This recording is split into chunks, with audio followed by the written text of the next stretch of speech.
철원 민통선안 야생 멧돼지 폐사체에서 아프리카 돼지열병 바이러스가 잇따라 검출되면서 강원도 방역당국의 긴장감이 더욱 높아지고 있습니다. 태풍 피해가 집중됐던 삼척 지역 응급복구가 거의 마무리 단계입니다. 하지만 집이 완전히 부서진 이재민들은 여전히 갈 곳이 없어 걱정이 더욱 커지고 있습니다. 강원도를 관통하는 초고압 송전선로 건설 계획이 알려지면서 해당 지역 주민들을 중심으로 반발이 확산되고 있습니다. 5개 군지역 대책위가 한 목소리를 낼 계획입니다. 값싼 수입 농산물들이 계속 밀려들면서 농산물 판로 확보 중요성이 날로 높아지고 있습니다. 평창군이 고랭지 김치 판로 확대를 위해 나섰는데 얼마나 성과를 낼 수 있을지 관심이 모아집니다.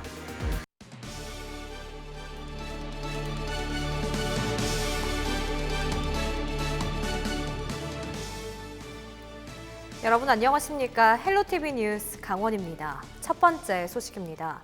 철원 민통선안 야생 멧돼지 폐사체에서 아프리카 돼지열병 바이러스가 잇따라 검출되면서 도 방역당국도 초비상에 걸렸습니다. 일각에서는 골든타임을 놓쳐 이미 민통선 일원으로 확산됐을 것이라는 우려도 높아지고 있습니다. 장진철 기자가 취재했습니다.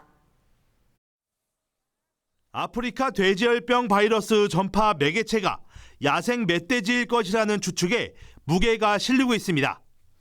야생 멧돼지 폐사체에서 돼지열병 바이러스인 ASF 바이러스가 잇따라 발견됐기 때문입니다. 지난 11일과 12일 철원 지역 민간인 통제구역에서 죽은 야생 멧돼지가 잇따라 발견됐는데 폐사체 3개에서 ASF 바이러스가 확인됐습니다. 상황 1호차 강원도는 아프리카 돼지열병 발병 초기에 제시했다 환경부의 제지로 무산됐던 야생 멧돼지 사살 카드를 꺼내들었습니다. 철원을 제외한 화천과 양구, 인제와 고성 지역 DMZ를 맡고 있는 군부대에 멧돼지 발견 즉시 사살해 줄 것을 요청했습니다. 강원도 민통선 안에서 퍼지게 되고 산맥에 따라서 남하하게 되면 남한 전체에 바이러스가 퍼질 위험이 높다고 봐서 DMZ 부분에서 멧돼지들 전부 포획 사살함으로써 또 접경 지역 지자체에도 유해조수 포획단과 엽사를 추가로 투입하고 관계부서에는 무료 수렵장 운영을 추진해 줄 것을 지시했습니다. 하지만 바이러스 확산 방지를 위한 골든타임을 놓쳤다는 우려의 목소리도 나오고 있는 상황. 연천에 이어 철원에서 발견된 멧돼지 폐사체까지 바이러스가 잇따라 발견된 만큼 이미 민통선 일원으로 확산됐을 가능성도 적지 않습니다. 더 큰 문제는 감염된 멧돼지를 먹거나 접촉한 새를 비롯한 짐승들에 의해 확산될 가능성도 적지 않다는 겁니다. 누군가 사이에 만약에 개가 왔다 갔다 했다. 그럼 그 개일 수도 있고 쥐가 왔다 갔다 했다. 그러면 쥐일 수도 있고 그런 거죠. 근데 이 농장에서 발생하고 다음 날 발생했다고 해서 얘한테 옮겨간 거는 아니라고 봐요. 발생 농장만 14개, 피해는 눈덩이처럼 불어나고 있지만 명확한 유입 경로와 확산 매개체가 밝혀지지 않으면서 도내 접경 지역의 불안감은 최고조에 달하고 있습니다. 헬로티비 뉴스 장진철입니다. 14일 기준 국내에서 아프리카 돼지열병에 감염된 야생 멧돼지 총 5마리가 발견됐습니다. 돼지열병 감염 원인이 멧돼지가 아니냐는 추측에 힘이 실리면서 정부가 대응에 나섰는데요.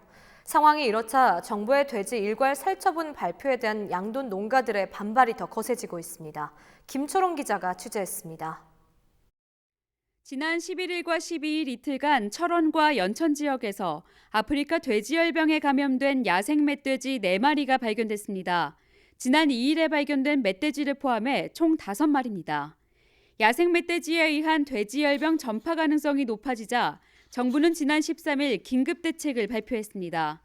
정부는 멧돼지 관리 지역을 감염 위험 지역과 발생 완충 지역, 경계 지역, 차단 지역 등 4곳으로 구분했습니다. 야생 멧돼지 폐사체가 발견된 곳 5제곱킬로미터, 30제곱킬로미터 내에는 각각 감염 위험 지역으로 지정해 멧돼지 차단 철책과 포획 도구를 설치합니다. 돼지열병 발생지와 인접지역은 발생지역, 완충지역으로 설정하고 포획틀 등을 추가로 설치합니다.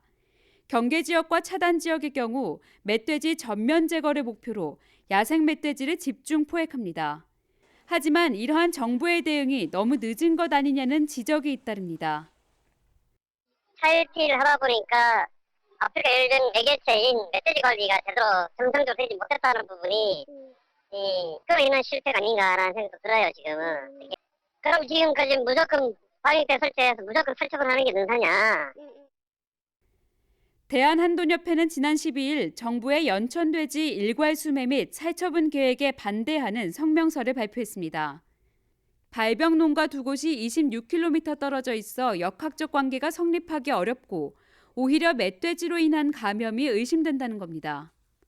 한돈협회는 14일부터 청와대와 농식품부, 환경부 앞에서 연천돼지 일괄 처분에 반대하는 1인 시위를 진행했습니다. 헬로티비 뉴스 김초롱입니다. 태풍 피해가 집중됐던 삼척 지역 응급복구가 거의 마무리 단계입니다. 마을 전체를 덮쳤던 토사도 대부분 치워졌는데요. 하지만 일부 주민들은 걱정이 날로 더 커지고 있습니다. 보도에 노지영 기자입니다. 태풍 미탁이 마을 전체를 휩쓸고 간 지 열흘. 복구 작업이 속도를 내면서 앞마당을 가로막았던 흙이 정리되고 마을도 다시 형체를 드러냈습니다. 마을 통로 곳곳에 쌓여 있었던 토사도 대부분이 정리돼 사람과 장비가 빠르게 다닐 수 있게 됐습니다. 하지만 태풍 피해가 가장 극심했던 야산 아래의 집들은 아직도 복구까지 갈 길이 멀기만 합니다. 삼척 신남마을의 한 주택 안에 들어와 있습니다. 아직까지 피해 복구가 진행이 되고 있지만 내부를 보시면 그때 당시에 밀려온 진흙들로 인해서 이 허공에 대형 전자기기인 냉장고가 이렇게 허공에 떠 있는 모습이고요. 바로 옆쪽에 이 콘크리트 골조 부분을 보시면요. 그때 당시의 충격으로 이게 콘크리트가 가루가 돼서 떨어져 내리고 있습니다. 바로 옆쪽 방을 보시면 비가 많이 내리면서 천장이 떨어져 내렸기 때문에 내부의 나무들이 썩어가고 있습니다. 상황이 이렇자 주민들은 이 흙을 파내는 수해복구 작업뿐만 아니라 주택 신축이 필요한 실정이라고 말합니다. 돌아갈 곳이 없는 주민들은 태풍 직후부터 인근 교회에서 생활하고 있습니다. 우리 진짜 장화 하나에 옷 하나 입고 그 추위에 떨고 나와가지고 오늘까지 이래 여기 교회에서 보탰는데 또 지금 어디를 가야 될지 그것도 모르고. 복구 후에도 걱정입니다. 경제활동을 하지 않는 데다 홀로 몸을 가누기 힘든 어르신이 많기 때문입니다. 비를 내서라도 어쨌든 간에 나중에 누가 갚든지 내가 죽을 때까지 갚든지 우리가 현재 들어갈 수가 있어야지. 무엇보다 주민들은 마을에 비가 내릴 때마다 같은 피해가 반복될까 노심초사하고 있습니다. 85세고 아들은 65세래요. 그런데 그래 그 터가 있고 하니 그 집을 옹벽 완전하게 채서 살이 어디로 가긴 갈 데도 없어요. 이번 태풍으로 이재민 145가구 260여 명이 집을 잃었습니다. 갈 곳 없는 주민들은 당장 피부에 와닿을 수 있는 대책을 호소하고 있습니다. 텔로티비 뉴스 노지영입니다. 본격적인 가을 날씨가 펼쳐지면서 이번 주 도내 곳곳 아침 최저 기온이 10도 아래로 내려갈 전망입니다. 강원지방기상청은 15일 원주와 횡성 등 영서 내륙 지역의 아침 최저 기온은 9도가량을 기록하겠고 철원과 양구 등 영서 북부 지역은 7도까지 내려갈 것으로 예보했습니다. 수요일인 16일부터는 수은주가 더 내려가 영서 내륙 아침 기온은 6도, 양구와 인제 등은 4에서 5도를 기록하는 등 쌀쌀한 날씨가 이어지겠습니다. 하지만 16일 낮 최고 기온은 영서 지역이 최고 20도, 영동 지역은 21도까지 오르면서 아침 저녁 일교차가 15도 가까이 벌어질 것으로 전망돼 도민들은 건강관리에 각별한 주의가 필요해 보입니다.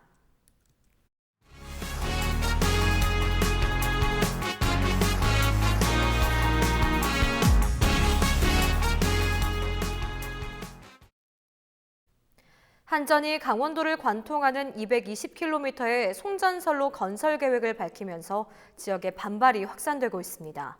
송전선로가 통과하는 5개 지역 주민들이 연대해 공동 대응을 하기로 결의했습니다. 한전 측은 이렇다 할 반응을 내놓지 않고 있습니다. 박건상 기자의 보도입니다. 경북 울진에서 경기도 가평을 잇는 500kV 초고압 송전선로가 2021년까지 건설됩니다. 강원도 삼척과 정선, 평창을 거쳐 횡성과 홍천을 경유하는 노선입니다. 사실상 강원도를 동에서 서로 관통하게 됩니다. 길이만 220km에 달하는 대규모 송전선로입니다. 한전은 신한울 원전과 강릉 삼척 화력발전소에서 생산되는 전력을 수도권에 보내기 위해 송전선로를 설치할 계획입니다. 송전탑 440기 중 강원도에 세워지는 철탑은 230기에 달할 예정입니다. 이곳 횡성군 청일면에는 756kV의 초고압 송전탑이 지나고 있습니다. 여기에 500m 떨어진 곳에 500kV의 송전탑이 또다시 건설될 계획입니다. 같은 지역의 초고압 송전선로 두 곳이 지나게 되는 겁니다. 지역 주민들은 강하게 반발하고 있습니다. 이것은 형평성이 없어요. 우리는 이미 7.19에 의해서 많은 피해를 받고 있고 한 번 죽었는데 또 죽인다는 것은 정말 이거는 우리를 무시하는 처사이기 때문에 이것은 전면 백지화를 요구하는 것입니다. 실제로 이미 설치된 송전탑 주변 주민들은 떨어지는 땅값은 물론 소음으로 인한 피해를 호소하고 있습니다. 비가 오거나 바람이 불거나 날씨가 안 좋을 땐 이 소리가 여기서 우잉 두두둑 두둑 찌직 바짝바짝하면서 우리가 여기 사는데 실질적으로 많은 위험을 느끼고 또한 이것으로 인해서 사람들이 여기에 살고 싶어 하지 아니하는. 송전탑을 지나는 강원도 5개 군지역 주민들로 구성된 강원도 송전탑 반대 대책위원회는 지난 8일 조직을 재편하고 주민 공감대 확산을 목표로 본격적인 활동에 돌입했습니다. 주민들은 동해안 신가평 송전선로 건설 사업을 전면 백지화할 것과 특별법을 제정해 토지 수용과 가중 보상을 요구하고 있습니다. 이에 대해 한전 측은 이렇다 할 반응을 내놓지 않고 있습니다. 저희가 이거는 민감한 대답해드려야 될 민감한 문제이기 때문에 저희가 이거를 제가 말씀드린 건 아닌 것 같습니다. 가장 센터로 하겠습니다. 이와 함께 대책위는 지역구 국회의원들과 함께 대화 창구를 닫아버린 한전을 제외하고 산업통상자원부를 지속적으로 압박해 나간다는 방침입니다. 헬로티비 뉴스 박건상입니다. 값싼 수입 농산물들이 계속 밀려들면서 지역의 농가나 업체들은 날이 갈수록 살아남기 힘든 상황인데요. 평창군이 유명 연예인과의 협업을 통해 평창 고랭지 배추로 만든 김치의 판로 확보에 나섰습니다. 김선아 기자가 취재했습니다. 평창에서 김치를 만들어 판매하는 사회적 기업입니다. 해발 700m 이상에서 재배한 고랭지 배추로 맛의 차별화를 내세우며 직원 5명으로 시작한 지 10여 년 만에 연매출 50억 원의 업체로 성장했습니다. 하지만 날이 갈수록 저가의 중국산 김치가 밀려들고 국내 대기업까지 김치 시장에 뛰어들면서 안정적인 판로를 확보하는 게 무엇보다 중요해졌습니다. 평창은 배추의 주산지이고요. 그리고 무의 주산지입니다. 근데 그것이 결국엔 올해도 배추나 무가 여름에 너무 폭락하는 바람에 갈아엎는 경우들이 생겼어요. 그렇기 때문에 그것에 대한 판로가 안정적으로 이루어져야 되는데 이런 상황 속에서 평창군이 여러 판로를 가지고 있는 한 식품기업과 평창 고랭지 김치를 대량으로 납품하는 업무 협약을 체결해 눈길을 모으고 있습니다. 이 기업은 앞으로 홈쇼핑 등을 통해 2년 동안 연간 4천여 톤의 평창 김치를 판매할 계획입니다. 평창군은 홈쇼핑 완판 시 현재 수익의 2배를 웃도는 121억 원의 수익을 낼 것으로 기대하고 있습니다. 평창군에서 생산되는 아마 그 농특산물, 특히 배추 등 아마 계약 재배를 확대를 해서 아마 그 안정적인 판로 확보와 아마 농가 소득이 아마 크게 기대되는 그런 협약인 것 같습니다. 거기에 배우 김수미 씨를 평창 농특산물을 알리는 홍보대사로 위촉해 방송 매체 등을 통한 지역 농산물 홍보에 적극 나선다는 계획입니다. 해발 700m가 얼마나 우리 인체 건강에 좋은가 이런 것들을 제가 이제 대도시의 매연에 시달리는 분한테 만나면 말로도 하고 또 영상으로도 하고 그렇게 할 예정이에요. 이번 협약을 계기로 평창 농산물의 소비가 늘고 새로운 일자리가 창출될 수 있을지 주목됩니다. 헬로티비 뉴스 김선아입니다. 강원도 의회가 강원도 지역균형발전 지원 조례 제정을 위한 토론회를 14일 개최했습니다. 이번 토론회에는 조례 개정을 준비 중인 남상규 도의원과 관련 전문가, 도내 각 지자체 관련 공무원 등이 참석한 가운데 조례안 주요 내용인 대상 지역 선정과 지원 계획 수립, 특별회계 설치 등을 논의했습니다. 지역에서 조례를 통해 가지고 그 소외된 시군에 대해서 균형 발전을 할 수 있게끔 하기 위한 그 재원 마련이라든가 그 다음에 대상 선정 방법, 그리고 그 특별 회계를 강원도정에서 별도로 다 운영을 해가지고 특별 회계를 통해서 지역의 균형 발전을 이끌어내기 위한 조례입니다.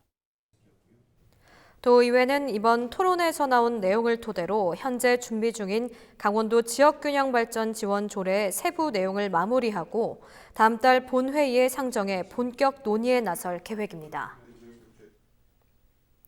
최근 5년간 도내 초등교사 임용시험 경쟁률이 전국 최저 수준인 것으로 나타났습니다. 정의당 여영국 의원이 공개한 국정감사 자료를 보면 도교육청이 지난 2015년부터 올해까지 5년간 초등교원 1,528명을 모집했지만 1,135명이 응시해 0.74대 1의 경쟁률을 기록한 것으로 나타났습니다. 이는 경기도를 제외한 전국 도 지역의 평균 경쟁률인 0.9대 1에 한참 밑돌았습니다. 또 모집 인원 대비 최종 합격 인원인 실제 교원 충원율도 63%에 그친 것으로 나타났습니다. 영월군이 체크카드형 지역화폐 이름을 공모한 결과 영월읍 김선영 씨의 영월 별빛 고운카드가 최우수상에 선정됐습니다. 우수상은 영월읍 이주영 씨의 영월페이와 김민정 씨의 영월 N페이가 차지했습니다. 영월군은 다음 달 1일 국민의 날 기념식 때 진행되는 영월 지역화폐 선포식에서 최우수상에게는 100만 원, 우수상 2명에게는 각 25만 원의 시상금을 지역화폐로 충전해 전달할 계획입니다. 영월군은 다음 달쯤 선불형으로 충전 가능한 카드형 지역화폐 15억 원을 발행할 예정입니다.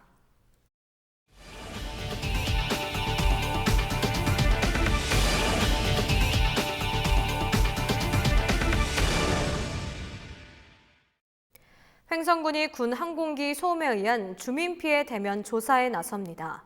조사는 14일부터 12월 13일까지 2달간 1대1 및 집단 면담 조사로 실시되며 항공기 소음 피해를 본 주민들은 마을 이장이나 아파트 관리소에 면담을 신청할 수 있습니다. 횡성군은 조사된 피해 사례를 분석해 대책 마련 기초 자료로 사용할 예정이라며 소음 피해 보상과는 관련이 없다고 밝혔습니다. 동해지방해양경찰청이 오는 15일부터 나흘간 속초 앞바다에서 러시아 국경수비부 연해주 사령부와 2019 한러 연합훈련을 실시합니다. 연합훈련은 오는 16일 2,600톤 규모의 러시아 경비함정 만추르함과 우리 해경 경비함정 3척, 헬기 1대 등을 투입해 인명구조 훈련 형식으로 진행됩니다. 러시아 만추르함은 이번 훈련을 위해 14일 블라디보스톡 항을 출항해 오는 15일 오전 8시 속초항에 입항할 예정입니다. 이어서 날씨입니다. 화요일 우리도 저녁 가끔 구름 많다가 오후에 차차 맑아지겠습니다. 영동 지역은 아침까지 흐리겠고 5에서 40mm 정도의 비가 내리겠습니다. 밤사이 기온이 낮은 산간 지역에는 1cm 안팎의 첫눈이 내려 쌓이는 곳도 있겠습니다. 15일 화요일 전날보다 더 쌀쌀하겠습니다. 아침 기온 춘천과 원주 9도, 속초와 강릉 10도가 예상됩니다. 한낮 기온 춘천과 원주 18도, 강릉 16도, 속초 15도가 되겠습니다. 낮에는 맑은 하늘에 볕이 내리쬐지만 해가 지고 나면 찬바람이 불며 날이 무척 서늘합니다. 영서 지역 낮과 밤의 기온차가 최고 15도까지 벌어지며 일교차 큰 한 주가 되겠습니다. 영동 지역 구름 낀 흐린 날씨가 이어지겠고 금요일 또 한 차례 비 소식이 있습니다. 들쑥날쑥한 기온 변화에 면역력이 떨어지기 쉬운 요즘입니다. 감기 등 환절기 질환에 걸리지 않도록 건강관리에 각별히 유의해 주시기 바랍니다. 우리 지역 바다 날씨입니다. 동해 전해상 비가 오겠고 파도의 높이는 3.5에서 4m로 매우 높게 일겠습니다. 해상 안전에도 유의해 주시기 바랍니다. 이상으로 헬로티비 뉴스를 마칩니다. 헬로티비 뉴스는 지영민과 함께합니다. 시청해주신 여러분 고맙습니다.